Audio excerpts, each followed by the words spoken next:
अगर कोई रूपवान है तो इसमें उसका दोष है क्या? अरे भगवान, मैंने कब बोला कि दोष है? मैंने तो चाणक्य की बात रखी कि चाणक्य कह रहे हैं कि अतिरूपेण नहीं तो ठीक है, चाणक्य ये कहते हैं कि अति का कुछ भी अच्छा नहीं होता, अति का सुंदर होना भी अच्छा नहीं होता। सीता जी और द्रौपदी जी बहुत बहुत खूबसूरत थी, इसीलिए ये समस्या हो गई। एक बार जरा ये सुनिए क्या कहा अनिरुद्धाचार्य जी ने और मानवी तनेजा, उसके बाद आपका सवाल। बताओ, स्त्रियों को श्रृंगार क्यों दिया गया?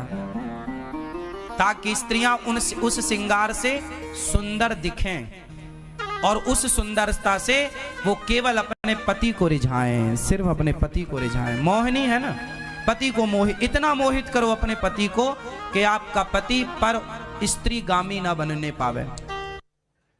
मतलब कि अगर कोई पर स्त्री गामी हो रहा है तो उसमें भी बेचारी पत्नी का दोष ना। पत्नी इतना श्रृंगार करे, देखिए हमने कहा श्रृंगार करो पति के लिए, इतना प्यार करो पति से, इतना पति को अपने वश में रखो कि वो पराई स्त्री का गमन ना करे।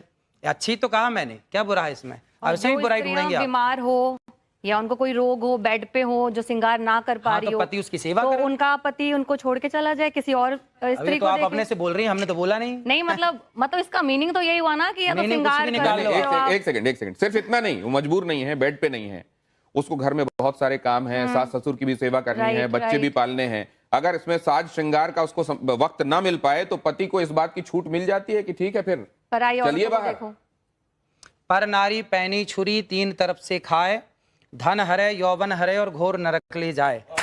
पराई नारी से बच के रहना चाहिए कुल मिला के। मानवी जी से अभी तक बात ही नहीं हो पाई है।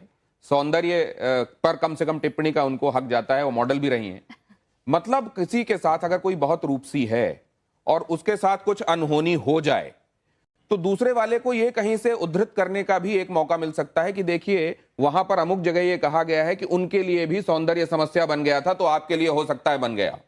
नहीं देखिए, मैं तो ये बोलना चाहती हूँ कि मुझे चिंता का विषय क्या है कि इनके बहुत ज्यादा फॉलोअर्स हैं और जिस हिसाब से ये अपना टिप्पणी देते हैं या जिस हिसाब से ये सलाह देते हैं अपने फॉलोअर्स को, तो ये जो अनभक्त है उनको फॉलो करते हैं, तो समाज को ये कहाँ लेके जा रहे हैं, उस चीज़ का मुझे बहुत चिंता है। दूसरी बात, ये कहते हैं गाय के गोबर से आप फेशियल करें या आप उसका सेवन करें, तो आचार्य जी के हिसाब से तो डर्मेटोलॉजिस्ट नहीं होने चाहिए, स्किन स्पेशलिस्ट होना नहीं चाहिए, क्योंकि वो सारे के सारे इन्हीं के पास आए। इनके हिसाब से कोई कैंसर का डॉक्टर नहीं होना बात आप कह रही हैं। ये क्यों कह रही है बताता हूं मैं।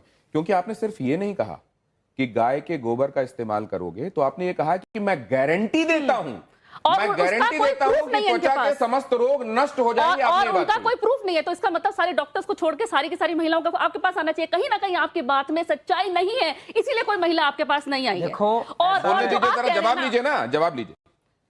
देखो ऐसा है, ये सारी बातें जो हम कह रहे हैं ना, ये अभी आप लोगों की समझ के परे हैं। जब आप शास्त्रों को पढ़ेंगे, सत्संग करेंगे, गाय के बारे में रिसर्च करिए, गाय के बारे में थोड़ा जानिए। भी नहीं होना चाहिए। गाय को आप जानते हैं, जो डॉक्टर गाय के बारे में क्या जानते हैं? तो गर्भ होने के लिए और इतनी बड़ी विडंबना है कि हम अपने भारत देश में बैठकर, जिस देश में मैया भागवत जी में लिखा, आप अभी मांग रहे थे ना, भागवत जी में लिखा है, मैं आपको दिखा सकता हूं प्रूफ। जब भगवान श्री कृष्ण को पूतना लेकर के गई और भगवान ने पूतना को मारा, उस प्रसंग में 10वें अध्याय में यह लिखा है कि मैया यशोदा ने कन्हैया को गौ माता के गोबर से स्नान कराया, लिखा है ऑन रिकॉर्ड। अब विडंबना देखिए कि भारत देश में बैठ करके गौ माता का प्रमाण इस तरह से देना पड़ रहा है। बिल्कुल नहीं, सवाल कुछ और है, आप कुछ और कह रहे हैं। और सुनिए, आपने कहा आप गारंटी की बात कर रहे हैं। हाँ, गारंटी। तो डॉक्टर्स क्या करेंगे फिर? भैया ने बोला ना कि लिखा हुआ दिखाओ। भागवत जी ले आइए, यदि आपके पास स्टूडियो में हो तो मैं लिखा हुआ दिखा दूं। बात कर लेते हैं, पहले मैं एक बार दे दूं आपकी बात का। इन्होंने कहा लिखा, आप ले आइए, आप ले आइए, आपके पास भागवत जी हो, भागवत जी के 10वां स्कंद खोल लीजिएगा और 6वां 7वां अध्याय खोल लीजिएगा। मैया यशोदा कन्हैया को इससे गोबर से स्नान कराती है, भागवत जी में लिखा है।